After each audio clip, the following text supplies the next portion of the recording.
Hello everyone, welcome to సిమం voice YouTube channel. నిన్న మీరు వీడియో చూస్తుంటారు కదా, బాహుబలి పార్ట్ 1లో కట్టప్ప బాహుబలిని ఎందుకు, ఎలా, ఎప్పుడు చంపాడు అనేది చాలా వైరల్ అయిన టైంలో లాగా ఉండేది ఇష్యూ. అలాగే ఎస్బీఐ గోల్డ్ లోన్ విషయంలో దాని తర్వాత నన్ను ఏ రకంగా మోసం చేసింది, ఇబ్బంది పెట్టింది, ఇప్పటికీ ఎలా ఉంది పొజిషన్, ఆ డీటెయిల్స్ అని, ప్రజల్ని ఎలా మోసం చేస్తున్నారు banking system, law and order ఎలా ఉంది, ఇంప్లిమెంట్ అవుతుందా లేదా అనే విషయాలు నేను డీటెయిల్గా మాట్లాడాలని అనుకుంటున్నాను. దాని తర్వాత ఫస్ట్ నేను కింద వీడియోలో చెప్పినట్టుగా గోల్డ్ లోన్ కట్టిన తర్వాత ఇవ్వకపోతే నేను కన్జ్యూమర్ కోర్టుకు వెళ్తే కేసు గెలిస్తే దాని తర్వాత నా గోల్డ్ ఇవ్వటం మాత్రమే జరిగింది. దాని తర్వాత ఏం జరిగింది అనేది ఇప్పటి నుంచి మీరు ఇంట్రెస్టింగ్గా చూడండి. బ్యాంకింగ్ రూల్స్ ఎలా ఉంటాయి అనేది మీకు అర్థమవుతుంది, ఎలా పనిచేస్తున్నారు అనేది.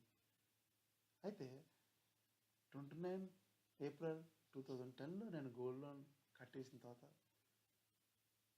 అనివార్య కారణంగా కోర్టుకి వెళ్ళటం వల్ల, తర్వాత నాకు క్లియరెన్స్ ఇవ్వటం వల్ల, అది కూడా నవంబర్లో నా గోల్డ్ మాత్రమే ఇచ్చారు.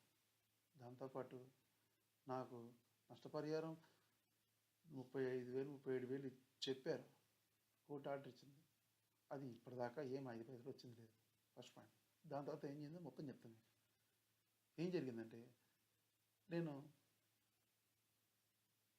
ఇది కారులో వెళ్ళటం జరిగింది. నా శాలరీ అకౌంట్ ఎస్బీఐలోనే పడుతుంది కాబట్టి బై డిఫాల్ట్ నాకు టాటా నానో కార్కి 2 లక్షలు లోన్ ఇస్తా అని చెప్పి ముందుకు వచ్చారు. సరే అని చెప్పి నేను లోన్ తీసుకున్నాను. లోన్ తీసుకున్నప్పుడు ఏం జరిగింది, లోన్ ఎవిడెన్స్ ప్రకారం చూసుకుంటే నాకు శాలరీ అకౌంట్ ఉంది కాబట్టి ఈజీగా ఈసీఎస్ ఫెసిలిటీ ఇచ్చేయచ్చు. అవునండి, ఈసీఎస్ ఫెసిలిటీ ఇవ్వలేదు.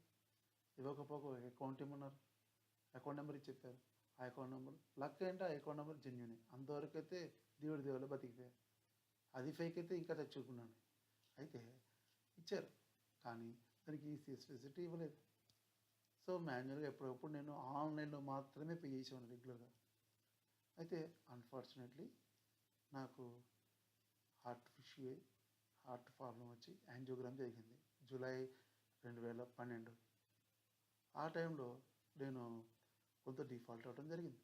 డిఫాల్ట్ అవ్వడం అనేది క్రైమ్ ఏం కాదు, కానీ దానికి ఆప్షన్స్ ఉన్నాయి. ఆర్బీఐ రూల్స్ చెప్పింది. ఓకే, అవన్నీ తర్వాత వస్తాను ఏం జరిగింది.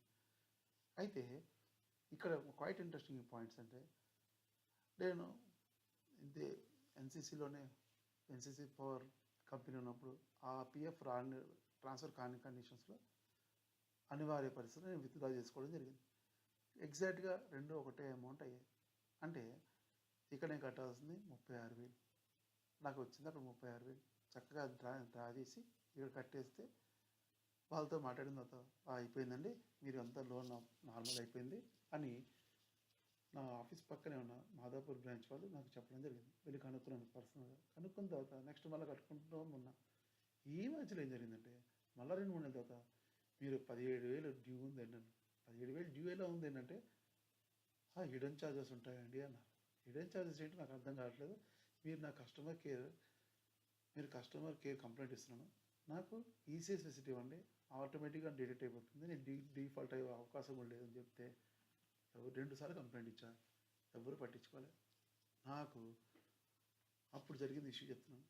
ఇంకొక ఇంట్రెస్టింగ్ పాయింట్, ఏప్రిల్ 2012లో నేను ఎందుకో సరదాగా 500 రూపాయలు పే చేసుకుని నా సిబిల్ రిపోర్ట్ తీసుకున్నాను.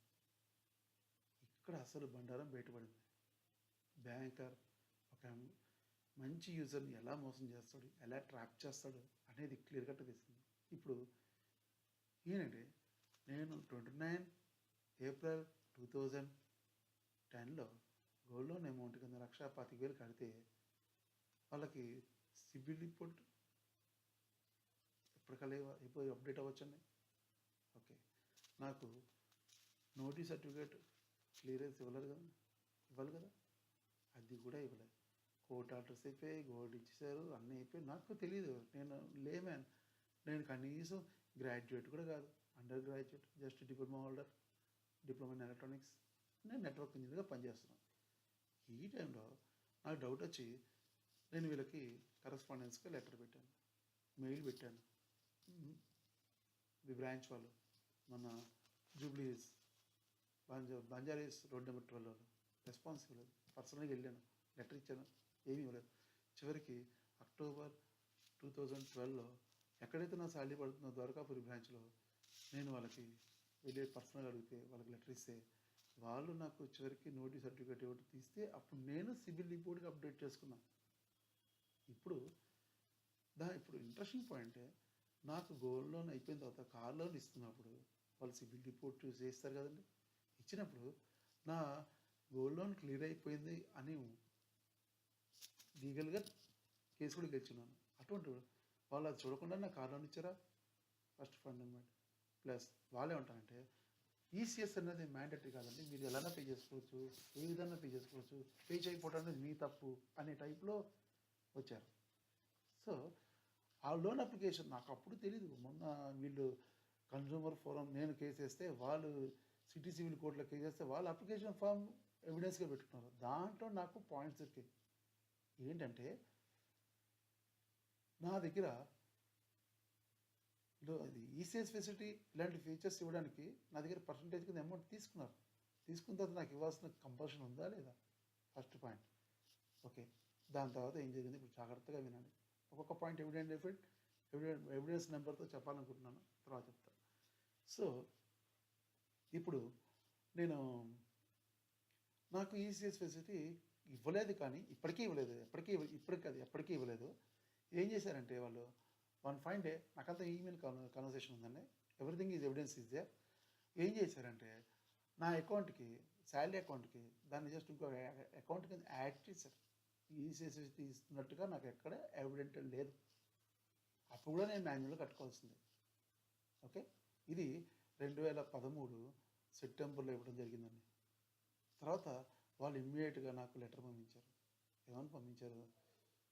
మన లోక్ అదాలత్ నుంచి, బ్యాంకు నుంచి లెటర్ వచ్చి మీరు 40,000 డ్యూ ఉన్నారండి, కట్టకపోతే సీజ్ చేస్తామని పెట్టారు. ఓకే అని చెప్పి ఎప్పుడప్పుడు నా అకౌంట్ని హోల్డ్లో పెట్టేవారు. ఎప్పుడు నాకు మెయిల్కి ఏ ఇయర్ అయినా ఎప్పుడన్నా నాకు స్టేట్మెంట్ పంపించడం కానండి, ఏమీ లేవు. అసలు బ్యాంక్ అంటే ఏంటో రిక్వెస్ట్ చేసినా కూడా వాళ్ళు పట్టించుకోరు. సో దీని తర్వాత మా మిసెస్తో కలిసి వెళ్ళి ఫస్ట్ ఆఫ్ ఆల్ మా ఆఫీస్లో హెల్ప్ తీసుకుని, లీగల్ ఒపీనియన్ తీసుకుని వెళ్ళి, అంటే ఓన్లీ ఫ్రెండ్లీ, పాపం వాళ్ళు నాకు హెల్ప్ చేశారు, వాళ్ళకి ఎప్పుడు నేను కృతజ్ఞున్నాయి. సో వెళ్ళి అక్కడ చూసుకుని, ఏమండి నా అకౌంట్ హోల్డ్లో పెట్టారు, సో కాబట్టి ఇప్పుడు 10,000 కట్టుకోండి అని చెప్పి నేను లెటర్ ఇచ్చాను. డిసెంబర్ 2013 ఇచ్చిన తర్వాత సరే నెక్స్ట్ మంత్ నేను దాని లెటర్లో మెన్షన్ చేశాను, నెక్స్ట్ మంత్ నాకు ఏరియాస్ వస్తున్నాయి, బోనస్ వస్తున్నాయి, ఇవన్నీ కలిపి నేను 4,000 పే చేసుకుంటానండి, మొత్తం అంతా క్లియర్ అయిపోతుందని చెప్తే సరే అండి హ్యాపీ అని చెప్పి షేక్ హ్యాండ్ ఇచ్చారు, పంపించారు. నేను ఇంటికి వెళ్ళి చూసుకుంటే నా అకౌంట్లోంచి 10,000 డ్రా అయ్యాయి. కానీ ఇంట్రెస్టింగ్ పాయింట్, నా కార్ లోన్లో 5,000 మాత్రమే జమ అయ్యాయి. ఇదేంటి ఆశ్చర్యపోయి అని చెప్పి నేను మెయిల్ పెట్టాను. మెయిల్ పెడితే వాళ్ళు ఆన్సర్ లేదు, ఏం లేదు. అలా సడన్గా ఇంకో 5,000 వేశారు. ఇది బ్యాంక్ చేసే పనేనా? ఇది ఫ్రాడ్ కదా, చీటింగ్ కదా?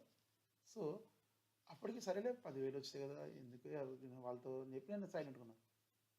దాని తర్వాత మళ్ళా వారం రోజుల్లో మళ్ళీ వెహికల్ సీజ్ చేస్తాను వెంటబడ్డారు. అప్పుడు అన్నాను, నేను అంతా మెయిల్ కన్వర్సేషన్, మాకు కొలీగ్ చాలా హెల్ప్ చేశారు, అంతా మెయిల్ పెట్టడం వల్ల అది నాకు ఈరోజు చాలా ప్లస్ పాయింట్ అయింది. ఇప్పుడు ఇక్కడ నుంచి చాలా ఇంట్రెస్టింగ్ పాయింట్స్ వినండి. ఏంటంటే నా మెయిల్ కన్వర్సేషన్లో, ఏమండి మీరు సడన్గా ఇలా అమౌంట్ కట్టమంటే నేను పేషెంట్ని, హార్ట్ పేషెంట్ని, నేను ఆల్రెడీ కడతాను లెటర్ ఇచ్చాను, మీరు దానికి ఇప్పుడు సడన్గా ఫీజ్ చేస్తానంటే నా పరిస్థితి ఏంటంటే, అలా కాదండి బ్యాంక్ రూల్స్ ఒప్పుకోను. సరే ఓ పని చేయండి, నేను 4,100 కడతాను, అయితే నెక్స్ట్ మంత్ నుంచి నేను 4,100 కాకుండా 6,000 కడతాను, సో కాబట్టి నాకు ఆప్షన్ ఏమిటంటే లోన్ ఎన్హాన్స్మెంట్ కుదరదని రిప్లై ఇచ్చారండి. లోన్ ఎన్హాన్స్మెంట్ ఏంటంటే నేను ఎక్కువ కడతానని చెప్తున్నాను, దానికి వచ్చిన ప్రాబ్లం ఏంటి అలాగే? అలా కాదట. సో అది కాదు బాస్, ఇది ఫైనల్, నేను ఎంతకంటే కట్టలేను, నేను మీకు ఆన్లైన్లో పే చేస్తాను, మీకు ఎవ్రీ మంత్ ఆటోమేటిక్గా నాకు ఈసీఎస్ ఇక్కడ నుంచి ఇవ్వండి అని చెప్పి రిక్వెస్ట్ పెట్టుకున్నాను. లేదు, వాళ్ళు ఏం చేశారంటే ఫైనల్గా recovery agent, SV recovery resolutions అని చెప్పి వాడు recovery agent Gmail private mail ID ద్వారా నాకు ఒక మెయిల్ పెట్టాడు. I am so recovery agent, so దాంట్లో మా మ్యాటర్ నేను మీ హెడ్ ఆఫ్ హైయర్ ఆఫీషియల్స్తో మాట్లాడాను. వాళ్ళు చెప్పిన దాన్ని బట్టి మీరు you should clear your out standing of 40,000. Unless until you clear of out standing of 40,000 you cannot make any type of payments through ECS అని పెట్టచ్చు. అసలు ఈసీఎస్ ఫెసిలిటీ ఇవ్వలేదు ఫస్ట్ పాయింట్. రెండోది నన్ను ఫర్దర్ పేమెంట్ చేయొద్దు అని చెప్పి అతను ఎవడంటే చెప్పడానికి థ్రెటనింగ్ మెయిల్ కదా. దాంతో నాకు అసలు అప్పుడు నాకు నాకు చాలా వెక్స్ అయిపోయాను. ఫస్ట్ కట్టిన 36,000కి ఆన్సర్ బిల్ లేదు. తర్వాత 10,000 కడితే ఫ్రాడ్ ఉంది. నెల రోజులు నేను కరస్పాండెన్స్ చేశాను December 31 దాకా. నాకు నమ్మకం పోయింది బ్యాంక్ మీద. ఇదేదో తేలే వ్యవహారం కాదు, నన్ను ఇబ్బంది పెట్టాలని చూస్తున్నానని చెప్పేసి వెంటనే నెక్స్ట్ మళ్ళీ ఫర్దర్ శాలరీ ఇబ్బంది పెడతానని చెప్పేసి నేను అది ప్రూవ్ చేసుకోవడానికి నేను వెంటనే మా హెడ్ ఆఫీస్కి మా మా ఎన్సీసీ లిమిటెడ్ ఆఫీస్కి పర్సనల్ డిపార్ట్మెంట్కి లెటర్ పెట్టి సో కాబట్టి నేను సిండికేట్ బ్యాంక్ అకౌంట్ ఓపెన్ చేసుకున్నాను. చెప్పినట్టుగానే నాకు ఆ మంత్లో 40,000 అకౌంట్లో పడ్డాయి. ఆ అకౌంట్ డీటెయిల్స్ కూడా మీకు చెక్ చేసుకోవచ్చు. కావాలంటే నేను ఎవరికి ఇన్ఫర్మేషన్ నేను ఇస్తాను. మొత్తం మెయిల్ ఐడి ఇవ్వండి, నేను మొత్తం ఇస్తాను, నాకు హెల్ప్ చేయండి. సో ఇష్యూ చూడండి. సో చూశాను వాళ్ళు ఏంటి అనేది ఎక్కడ నాకు తెగట్లేదు. వన్ ఫైన్ డే August 1 ఇక్కడ నుంచి చాలా కేర్ఫుల్గా మనం అబ్జర్వ్ చేయాలి. నేను అప్పటికి ఈ విషయం తీసుకెళ్ళి జనవరిలోనే నేనేం చేశాను, అంబుడ్స్మన్కి పెట్టాను. ఇలా జరుగుతుంది, నాకు ఇబ్బంది పెడుతున్నారు, గోల్డ్ లోన్ నుంచి నన్ను ఇబ్బంది పెడుతున్నాను పెడితే వాళ్ళు ఏం చేశారు, ఒక అంబుడ్స్మన్ ఆథరైజ్డ్ పర్సన్ అని చెప్పి భాస్కర్ రావు గారు ఏదో హెడ్ ఆఫీస్ డిపార్ట్మెంట్ నుంచి పెట్టారు. పెట్టి ఏం చేశారని అసలు లేని కేసు ఉందని చెప్పి నేను కన్జ్యూమర్ ఫోరంలో కేసు ఆల్రెడీ వేశానని చెప్పి అని రిప్లై ఇచ్చారు. వాళ్ళు ఏం చేశారు, ఆల్రెడీ కేసు రన్ అవుతుంది కాబట్టి మేము దాని కేసు డీల్ చేయమని చెప్పి ఆన్సర్ ఇచ్చారు. నాకు అర్థం కాలేదు అప్పుడు కూడా. నాకు ఇంకా కరస్పాండెన్స్, నాకు legal issues, I'm laymen, just civil report అంటే డెఫినేషన్ కూడా తెలియని వాడిని. సో ఈ సిచ్యువేషన్లో August 1 నుంచి ఆల్ ఆఫ్ సడన్గా వెహికల్ బై ఫోర్స్ఫుల్లీ పట్టుకెళ్ళిపోయారు. పట్టుకెళ్ళిపోయిన తర్వాత కూడా నేను తర్వాత చెప్తే నువ్వు వెంటనే అప్రోచ్ అవ్వాలి కదా, పోలీసుకి అప్రోచ్ అయ్యావా లేక ఒక లెటర్ పెట్టావా అన్నాను. నాకు ఏం చేయాలో అర్థం కాలేదు, స్ట్రెస్లో ఉన్నాను. మా mother already cancer patient, recently expire అయిపోయారు. మా మదర్ కోసం కొన్నాను యాక్చువల్ కాదు, ఆమె నడవలేకపోతుంది అని చెప్పి బాధతో. కానీ నన్ను చాలా ఇబ్బంది పెట్టింది. దాని తర్వాత ఏం జరిగిందంటే సెప్టెంబర్లో నాకు ఒక లెటర్ పంపించారు. ఏం పంపించారంటే సారీ సెప్టెంబర్ కాదండి, August 8న మేము 19th ఆక్షన్ చేస్తున్నాము అని చెప్పి లెటర్ పంపించారండి. లెటర్ పంపించిన కూడా నాకు ఏం చేయాలో తెలియలేదు. సో దాని తర్వాత ఏం చేశారంటే వీళ్ళు 9/9/2018లో 2014లో ఆక్షన్ అయిపోయింది. కట్టాల్సింది 1,40,000, దాన్ని 53,000కి అమ్మేశాం. ఇంకా 1,25,000 కట్టాలి అని చెప్పి నాకు లెటర్ పంపించారు. దాని తర్వాత సెప్టెంబర్లో ఏం చేశారంటే వీళ్ళు ఎస్బీఐ వెహికల్లో ఒక బ్లాంక్ డాక్యుమెంట్ ఎస్బీఐ పేరు పెట్టి ఓనర్షిప్ ట్రాన్స్ఫరింగ్ అని పెట్టారండి. ఆ లెటర్ కూడా నా దగ్గర ఉంది. తర్వాత ఏమైంది, సెప్టెంబర్ తర్వాత డిసెంబర్లో డిసెంబర్లో ఒక లీగల్ నోటీస్ పంపించారు. లీగల్ నోటీస్లో సంగీత జైస్వాల్ గారు లాయర్ ఎస్బీఐ వాళ్ళు పంపిస్తే దాంట్లో ఏముందంటే ఇలా వెహికల్గా ఉంది, నేను ఫర్దర్ లీగల్గా మేము రికవరీ చేసుకుంటామని చెప్పి పెట్టారు. నాకు అప్పుడు ఇంకా నేను ఏదో చాలా డేంజరస్ పొజిషన్కి వెళ్తామని చెప్పి అప్పుడు యాక్టివేట్ అయ్యి మా ఆఫీస్లోను ఫ్రెండ్స్లో వాళ్ళు డిస్కస్ చేస్తే నేను పోలీస్ కంప్లైంట్ ఇవ్వడానికి అసలు ఏంటి సిచ్యువేషన్ అన్న మోసం చేశారని చెప్దామని చెప్పి వెళ్ళాం. వెళ్తే పోలీస్ వాళ్ళు మొత్తం మ్యాటర్ని దీంట్లో మీకు జెన్యూనిటీ ఉందండి, వాళ్ళు మిమ్మల్ని తప్పుదో పట్టించారు, సో అసలు వెహికల్ ఎవరి పేరు ఉందో చూడని చెప్పి నాకు సలహా ఇవ్వడం జరిగింది. వెంటనే నేను ఆన్లైన్లో చెక్ చేసుకుంటే స్టన్నింగ్ విషయం ఏంటి, వెహికల్ ఆల్రెడీ ఆగస్టులో ఆక్షన్ అయిపోతే ఎస్బీఐ పేరు ఉంది వెహికల్. ఎలా ఉంటుందండి, రూల్ ఏంటి అసలు? వెహికల్ కనుక ఇచ్చేస్తే 3 నెలల్లో ట్రాన్స్ఫర్ అయిపోవాలి అలానే వ్యక్తి పేరు మీద, అది కాలేదు. సో ఇక్కడ ఏదో మతలబు ఉందని చెప్పేసి నేను వెంటనే లీగల్ నోటీస్కి రిప్లై ఇచ్చాను. రిప్లై ఇచ్చేసిన తర్వాత మా ఆఫీస్లో కొలీగ్ పర్సన్ హెల్ప్ చేయడంతో నేను రైట్ ఇన్ఫర్మేషన్ యాక్ట్ వేశాను. మన ఆర్టీఏ ఇబ్రహీంపట్నం. వాళ్ళు ఏం చేశారు, మీకు రైట్ ఇన్ఫర్మేషన్ ప్రకారం ఇవ్వడానికి కుదరదు, సెక్షన్ 8J ప్రకారం అని చెప్పి దేశ భద్రత రక్షణ కింద వస్తుందని చెప్పేసి దాన్ని డినై చేశారు. వెబ్ ఇన్ఫర్మేషన్ కన్ఫర్మ్ చేయండి, వెహికల్ ఎవరి పేరు మీద ఉంది అన్న విషయాన్ని మీకు పెట్టారు, ఎస్బీఐ పేరు మీద ఆ టైంలో. ఓకే, ఈవెన్ జనవరి 2015. అంటే వాళ్ళకి రిప్లై పెట్టి కన్ఫర్మ్ చేయమంటే రిప్లై ఇవ్వలేదు. అప్పుడు నేను అట్ ది సేమ్ టైం వెంటనే నాకు మళ్ళీ రెండోసారి యాంజియోగ్రామ్ అయిందండి నిమ్స్లో. ఫిబ్రవరి చిక్కాను, మార్చ్లో చాలా సివియర్గా డౌన్ఫాల్ అయ్యాను. మళ్ళీ నాకు యాంజియోగ్రామ్ అయింది. యాంజియోగ్రామ్ అయ్యి జస్ట్ రికవరీ కొంచెం వచ్చాను, మెయిల్ నాకు నోటీస్ పంపించారు ఎస్బీఐ వాళ్ళు, సివిల్ కోర్టులో కేసు వేసామని చెప్పి. వెంటనే నేను మా కొలీగ్ ఒపీనియన్ తీసుకుని ఇమ్మీడియట్గా కన్జ్యూమర్ ఫోరంలో కేసు వేసాను. సేమ్ ఏ బెంచ్ అయితే నాకు జస్టిస్ లెటర్ ఇచ్చిందో అదే కన్జ్యూమర్ ఫోరంలో కేసు వేసాను. వేసిన తర్వాత దానికి ఏనాడు వీళ్ళు కోర్టుకు వచ్చింది పాపన పోలే. ఇది జూన్ 2015లో వేశాను. అయితే కన్జ్యూమర్ దీనిలో పార్టీస్ కింద అంబుడ్స్మన్ వాళ్ళు డినై చేసినందుకు వాళ్ళంటే మా దగ్గర ఇన్ఫర్మేషన్ లేదు అన్నారు. ఇన్ఫర్మేషన్ ఎప్పుడు నాకు కేసు ఎలా ప్రూవ్ చేసామంటే వాళ్ళు ఏం ఆన్సర్ ఇవ్వలేదండి. దాన్ని బేసిస్ వాళ్ళ మీద చేశాను.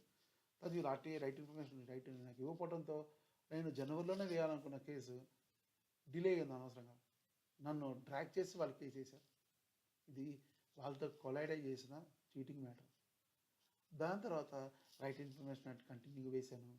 చివరికి హైదరాబాద్ ఆర్టీఐలో వేశాను, తర్వాత ఇబ్రహీంపట్నం వేశాను. చివరికి వెహికల్ ఇన్ఫర్మేషన్. ఇక్కడ ఇంపార్టెంట్ విషయం అంటే జనవరి 29వ తారీఖున వెహికల్ ఇంకోటి పేరు మీద ట్రాన్స్ఫర్ అయింది. నాకు ఫిబ్రవరిలో తెలిసిన విషయం. అంటే ఒక వెహికల్ ట్రాన్స్ఫర్ చేయడానికి ఎంత టైం పడుతుందండి, ఎన్ని రోజులు పడుతుందండి? అంటే ఇది కరెక్ట్ కాదు కదా. అంటే మన తెలంగాణ రాష్ట్రంలో ప్రభుత్వం ఏ రకంగా రన్ అవుతుందో మీకు అర్థమవుతుంది దీన్ని బట్టి. తర్వాత ఇంకా డీటెయిల్గా వినండి, నేను చాలా విషయాలు చెప్పాలనుకుంటున్నాను. ఏం చేశారంటే ఇద్దరికి ఒకటిసారి రైట్ ఇన్ఫర్మేషన్ పెట్టేశారు, ఇన్ఫర్మేషన్ రావట్లేదు. వీడు ఇన్ఫర్మేషన్ ఇచ్చాడు, వెహికల్ వాళ్ళ ట్రాన్స్ఫర్ అయిపోయిందని చెప్పి నాకు ఓనర్షిప్ ఇచ్చాడు. వాడు ఏందో అసలు ఇవ్వలేదు. సో అప్పుడు కోర్టు కూడా రావట్లేదు. సో కోర్టు రావట్లేదు అని చెప్పి నేను లెటర్ పెట్టాను. ఈవెన్ నా దగ్గర కోర్టు వాళ్ళు అటెండ్ కానీ డైరీ రిపోర్ట్స్ సహా ఉన్నాయి. ఓకే, దీని తర్వాత ఏం జరిగింది నెక్స్ట్ ఇలాగే ఎస్బీఐ పేరు కూడా నేను రైట్ ఇన్ఫర్మేషన్ వేసాను. రైట్ ఇన్ఫర్మేషన్ వేస్తే వాడు ఇన్ఫర్మేషన్ ఇవ్వలేదు. తర్వాత నెక్స్ట్ సురేష్ నాయర్ కన్సర్న్ హెడ్కి వేసాను. వాళ్ళు ఇచ్చిన ఇన్ఫర్మేషన్ మళ్ళీ వీళ్ళు ఇన్ఫర్మేషన్ ఇచ్చారు, ఆ ఇన్ఫర్మేషన్ సరిగ్గా లేదు. ఆ ఇన్ఫర్మేషన్ సరిగ్గా లేదని చెప్పేసి నేను మళ్ళీ రైట్ ఇన్ఫర్మేషన్ వేసాను. వేస్తే చివరికి వాళ్ళు ఇచ్చిన డాక్యుమెంట్స్ ఏమున్నాయంటే, ఇక్కడ జాగ్రత్తగా వినండి, ఫ్రాడ్ ఏ రకంగా ఉంటుందండి. ఆక్షన్ డేటు ఆ రోజు తెలంగాణ సర్వే రోజు, ఆ రోజు ఆక్షన్ కాలేదు, 21 తారీఖున 20 తారీఖున అయిందని పెట్టారు. ఓకే, అయితే అది నేను అంత కోర్టుకు వెళ్ళి 1.5 year అయ్యేంత వరకు వాళ్ళు దానికి కన్విన్స్ కాలేదు. First point.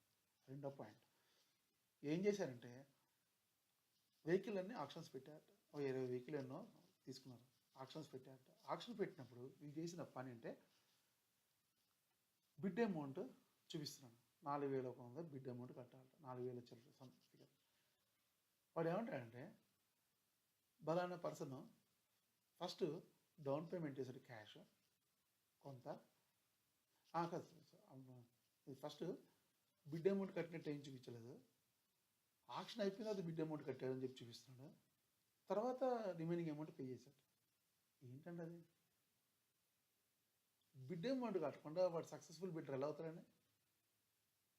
ఓకే, దాని తర్వాత వెహికల్ ట్రాన్స్ఫర్షిప్ ఓనర్స్ లెటర్ ఏమో ఆగస్టు 2014లో పెట్టేశాం అని హైదరాబాద్ ఆర్టీఐకి పెట్టినట్టుగా చూపించారు సెంట్రల్ జోన్. వెహికల్ ట్రాన్స్ఫర్ ఎలా అయిందని, ఎస్బీఐ ఎప్పుడు మారిందని? రెండోది ఆర్టీఐకి ఇచ్చిన ఇన్ఫర్మేషన్లో నా దగ్గర డాక్యుమెంట్స్ సంతకం పెట్టుకుంటారు కదా, ఆ ఫారాలు అన్నీ బ్లాంక్గా కేవలం నా సిగ్నేచర్ ఉన్న డాక్యుమెంట్స్ వాళ్ళు నాకు సర్టిఫైడ్ కాపీస్ కింద ఇచ్చారు. అంటే దాని అర్థం ఏంటండి? అది కరెక్ట్ కాదు కదా. నెక్స్ట్ వెహికల్ ట్రాన్స్ఫర్షిప్ లెటర్ కోసమే లెటర్ ఇచ్చారు, అది లెటర్ హెడ్ కూడా లేదు. లెటర్ హెడ్ మీద ఇచ్చిన దాన్ని జెరాక్స్ కాపీ ఇవ్వాలి కదా, అది కూడా లేదు. అంత బ్లాంక్ డీటెయిల్స్. అకౌంట్ స్టేట్మెంట్ తీసి చూస్తే వాళ్ళది ఆక్షన్ డేట్ అసలు క్యాష్ ట్రాన్స్ఫర్ అయినట్టుగా చూపిస్తున్నారు. అసలు క్యాష్ ట్రాన్స్ఫర్ యాక్సెప్ట్ చేయడం ఆక్షన్ విధానం అది. సో నాకు డౌట్ వచ్చింది. ఇంత అయిన తర్వాత నేను ఈ రోజున ఏం చేశానంటే, ఆ రోజు నేను ఈ నేను ఎంతగానో ఇన్ఫర్మేషన్ ఇవ్వట్లేదని చెప్తే, నేను ఆర్టీఏ వాళ్ళు ఆ డాక్యుమెంట్స్ ఏమన్నాయని చెప్పి రైట్ ఇన్ఫర్మేషన్ మళ్ళీ వేయడం జరిగింది. అప్పటికీ వాళ్ళు ఏమంటారంటే ఇవ్వట్లేదు. ఇంకా నేను హైదరాబాద్ మన ఏపీ తెలంగాణ స్టేట్ కమిషన్ ఉంది కదా, దాంట్లో వేశాను.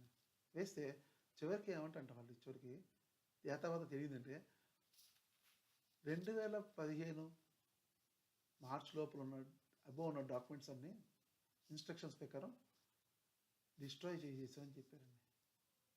అంటే అర్థం ఏంటి? నేను అడిగింది జనవరి, మార్చ్ వరకు ఉన్న డాక్యుమెంట్స్ తగలెట్టేశారట. ఓకే, అయితే ఇదేంటని చెప్పి నేను అపెలెంట్ అథారిటీకి ఇచ్చాను. అపెలెంట్ అథారిటీ ఏం చేశారంటే, ఎవరైతే appellant authority is nothing but joint commissioner, ఆయన ఏ ఇన్స్ట్రక్షన్ పెడితే తగలెట్టేసని చెప్పారో ఆయనకి లెటర్ పెడితే నువ్వు సర్వ్ చేయాల్సిందని చెప్పి లెటర్ ఇచ్చాడు. సర్వ్ చేయని లెటర్ ఇచ్చిన తర్వాత వాళ్ళు ఇంతవరకు సర్వ్ చేయలేదు. సో ఈ రోజున కన్జ్యూమర్ ఫోరంలో నా బాధలని చెప్పుకుంటే, మొన్న మేలో ఓవరాల్ ఆర్గ్యుమెంట్ అయిందండి. ఆ రోజు కూడా ఎవరు రాలేదు. ఒక ఆర్టీఏ లాయర్ వచ్చాడు తప్పించి ఎస్బీఐ లాయర్ ఎప్పుడూ రాలేదు బ్యాంక్కి, కోర్టుకి. సో ఏమైందంటే, లాయర్ గారు మొన్న రీసెంట్లీ జడ్జి గారు రీసెంట్లీ ఏంటంటే, మీరు వేసానంటున్నారు, వాళ్ళు ఇన్ఫర్మేషన్ ఇవ్వలేదంటున్నారు. అయితే నీకేం కావాలి, నేనేం చేయాలి? సో ఇది నా పరిధిలో లేదు కాబట్టి ఈ డాక్యుమెంట్స్ ఇక్కడ అవసరం లేదు, ఇది ఒమిట్ చేసుకో, దీని కావాలంటే నువ్వు రైట్ ఇన్ఫర్మేషన్ ఇవ్వనందుకు నువ్వు ఫర్దర్ కేసు వేసుకుని వాళ్ళ మీద యాక్షన్ తీసుకో అని చెప్పి నాకు చెప్పారండి. చెప్పిన తర్వాత నేను డాక్యుమెంట్స్ రిలీజ్ చేశాను. అయితే ఈ టైంలో నేను ఇదే డాక్యుమెంట్స్ని సర్టిఫికేట్ కాపీస్ తీసుకుని కన్జ్యూమర్ ఫోన్ అది సిటీ సివిల్ కోర్టులో వేశాను. ఇప్పుడు డాక్యుమెంట్స్ అక్కడ అయిపోయి ఇప్పుడే కేసు వేస్తున్నాను. సో సెకండ్ పాయింట్ అంటే, అసలు వాళ్ళు వేసిన సిటీ సివిల్ కోర్టులో కేసు ఇష్యూ అంటే, వాళ్ళు పంపించిన లెటర్ డిసెంబర్ 2014. ఆ టైంకి వెహికల్ ఎవరి పేరు మీద ఉన్నాయి, వెహికల్ వారి పేరు బ్యాంక్ పేరు మీద పెట్టుకుని ఆక్షన్ వేసాం కాబట్టి మిగతా అమౌంట్ కట్టు అని చెప్పి పంపించాం. అసలు వెహికల్ ఎవరి పేరు మీద పెట్టుకుని నాకు లెటర్ పెట్టే రైట్ ఎక్కడ ఉందండి? First point.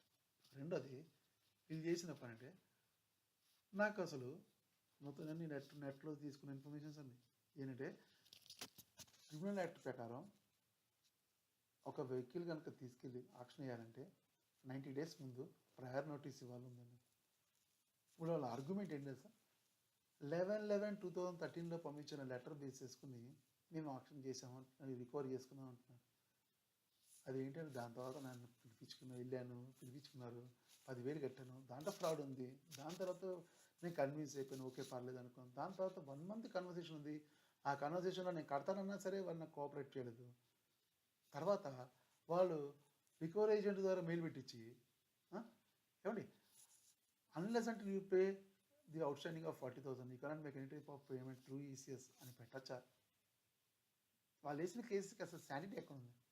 ఇదండి నా ప్రాబ్లమ్స్. సో ఒక తెలంగాణ పౌరుడి కింద తెలంగాణలో ఎన్ని రకాల ఇబ్బంది పడుతున్నాం మీద చూడండి. ఇంకో పాయింట్ చెప్తున్నాను దీంట్లో, చాలా ఇంట్రెస్టింగ్ పాయింట్. నాకు 2010లో తెలంగాణ డిస్ట్రిక్ట్ కన్జ్యూమర్ ఫోరం 37,000 ఏమని చెప్పింది కదా, ఏమంటే వాళ్ళు ఏం చేశారు, స్టేట్ కన్జ్యూమర్ ఫోరంకి వెళ్ళి అంత ఇవ్వాల్సిన అవసరం లేదని చెప్పి ఒక జడ్జిమెంట్ లాగా తీసుకుని కేసుని అప్పుడు 15,000 + 2,000 లాయర్ ఫీజు కలిపి 17,000 ఇమ్మని 2012లో ఇన్స్ట్రక్షన్ ఇచ్చిందండి. సో దానికి నేను 2000 నాకు మదర్ ఇష్యూస్, నా హెల్త్ ఇష్యూస్, అన్ని ప్రాబ్లమ్స్తో 2014 సెప్టెంబర్లో నేనేం చేశాను, తెలంగాణ ఫోరం కన్జ్యూమర్ ఫోరంలో చెక్ పిటిషన్ వేశాను. విషయం అంటే ఈ రోజు దాకా అమౌంట్ రాలే. మొన్న కాల్ రికార్డు కూడా పెట్టాను, ఇప్పుడు అటాచ్ చేస్తాను ఈ వీడియోకి. ఏమంటారు, ఆంధ్ర స్టేట్ తెలంగాణ స్టేట్ విడిపోయిన తర్వాత అమౌంట్ మిస్ అయిందండి, 4 లక్షలు మిస్ అయిపోయాయి.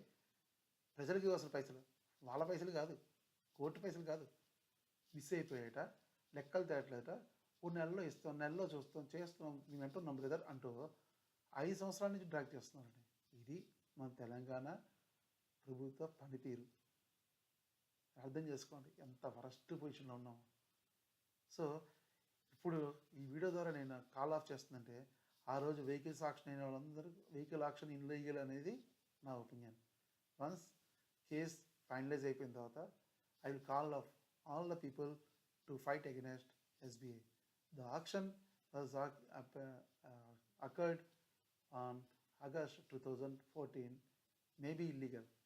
సో మనం మన రైట్స్ కోసం ఫైట్ చేద్దాం. First point. At the same time consumer forum Telangana ఫోరంలో అమౌంట్ రాని వాళ్ళు నాలాగా బాధపడుతున్న వాళ్ళు చాలామంది ఉన్నారు. పాపం చుట్టూ తిరిగిపోతున్నారు. వాళ్ళు ఏ ప్రెస్ మీట్లు వాళ్ళకి అవసరం లేదు. వాళ్ళకి ఎప్పుడు గాసిప్స్, బెట్టింగ్లు ఇలాంటివి మాత్రమే పట్టిస్తాయి. చూడండి, ఒక తెలంగాణలో పుట్టి తెలంగాణ వాదిగా తెలంగాణ పౌరుడిగా ఉండి నేను ఎంత సఫర్ అయ్యాను. ఇదంత అవసరమా సార్? సో మొత్తం డాక్యుమెంటరీ ఎవిడెన్స్ చెప్తున్నాను. ఇంకోటి, నేను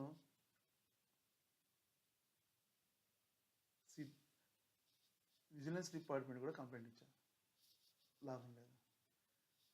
ఇంకోటి, నెట్లో ఇన్ఫర్మేషన్ తీసుకుని ఆన్లైన్ అసలు ఎస్బీఐ వాళ్ళు సెటిల్మెంట్ చేసుకోవడానికి ఒక విధానాలు ఉన్నాయి. ఒకవేళ హెల్త్ బాగాలేకపోయినా, నేషనల్ కెలామిటీస్ ఉన్నా, ఏదన్నా సరే లోన్ అకౌంట్ని రీషెడ్యూలింగ్ చేసుకునే ఆప్షన్ ఉంది. అది కూడా నాకు కోఆపరేట్ చేయలేదు. ఏమండి, తర్వాత పోనీ నేను రీషెడ్యూల్ అడిగానా, నాకు టైం ఇవ్వండి, తక్కువ అమౌంట్ కడతాను అన్నాను, అది కూడా లేదు. దాంట్లో కూడా విషయాన్ని నెగ్లెక్ట్ చేశారు.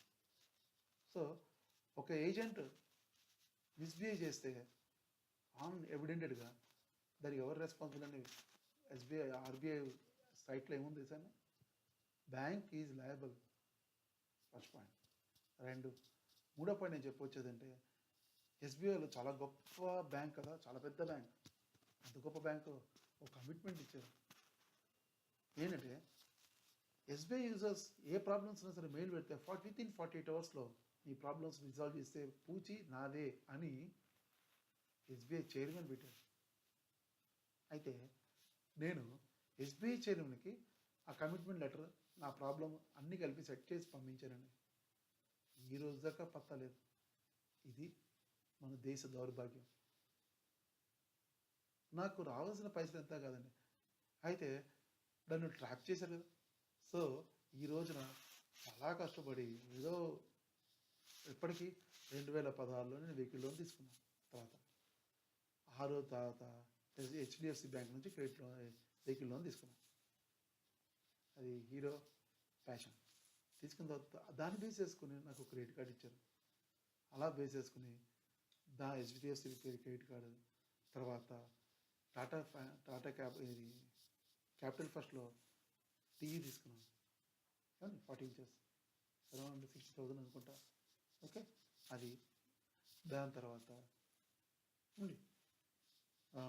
ఒకటి చెప్తున్నాను మీకు, హెచ్డిబి బ్యాంక్లో ఏసీ తీసుకున్నానండి లాస్ట్ ఇయర్, అంటే ఈ ఇయర్ స్టార్టింగ్లో. ఓకే, దాని తర్వాత టాటా క్యాపిటల్ ఫైనాన్స్ నుంచి నేను ఏంటది ఫ్రిడ్జ్, నెక్స్ట్ వాటర్ ప్యూరిఫైర్ తీసుకున్నాను. విషయం ఏంటంటే, నేను ఇప్పటిదాకా 11 అకౌంట్ తీసుకున్నాను. ఎస్బీఐలో 2 కదా, ఒకటి గోల్డ్ లోన్, ఒకటి కార్ లోన్. అయితే ఇప్పటిదాకా ఉన్న వాటిలో నా ట్రాక్ రికార్డ్, నా సిబిల్ రిపోర్ట్ చూస్తే ఎలా ఉందో మీరు చెప్పండి. ఏంటంటే ఈ ఎస్బీఐ వాడిది మాత్రమే నాకు ఇష్యూ, మిగతా వాళ్ళందరూ చక్కగా రన్నింగ్లో ఉన్నాను, నాకు ఏ ఇష్యూస్ లేవు. ఇప్పుడు చెప్పండి సార్. నేను ఇంకోటి HDFC bank personal loan top up కూడా అయింది ఈ ఫిబ్రవరి, లాస్ట్ జనవరిలో. సో నా క్యారెక్టర్ సరిగ్గా లేకపోతే, నా ఒక ఎబిలిటీ లేకపోతే నన్ను ఎవరు ఎంకరేజ్ చేయరు కదా. వీళ్ళు ఎందుకు నన్ను పగబెట్టారు, దీన్ని బట్టి మీరు అర్థం చేసుకోండి. ఓకే, సో ఇదండి మన బాహుబలి పార్ట్ 2. కట్టప్ప బాహుబలి ఎందుకు ఎలా చంపాడు అనేది ఇష్యూ ఎలానో, ఇక్కడ ఎస్బీఐ ఒక నమ్మకమైన యూజర్ని ఏ రకంగా ట్రాప్ చేసి టార్చర్ చేసి చేశారు. ఇంకోటి, వీళ్ళు అకౌంట్లో పెట్టిన కేసు విషయం అంటే, నేంట లోన్ అకౌంట్ 4,000 కొందంటున్నాడు, ఈఎంఐ అది కాదు 4,800 చిల్లర అని చెప్పి పెద్ద పాయింట్ కింద రాశారండి. For kind information CIBIL report తీసి పెట్టాను. ఆ సిబిల్ రిపోర్ట్లోనే 4,000 పొందాను. దీన్ని బట్టి మీకేమర్థం సార్? సో వాళ్ళ ఆర్గ్యుమెంట్సే బేస్లెస్.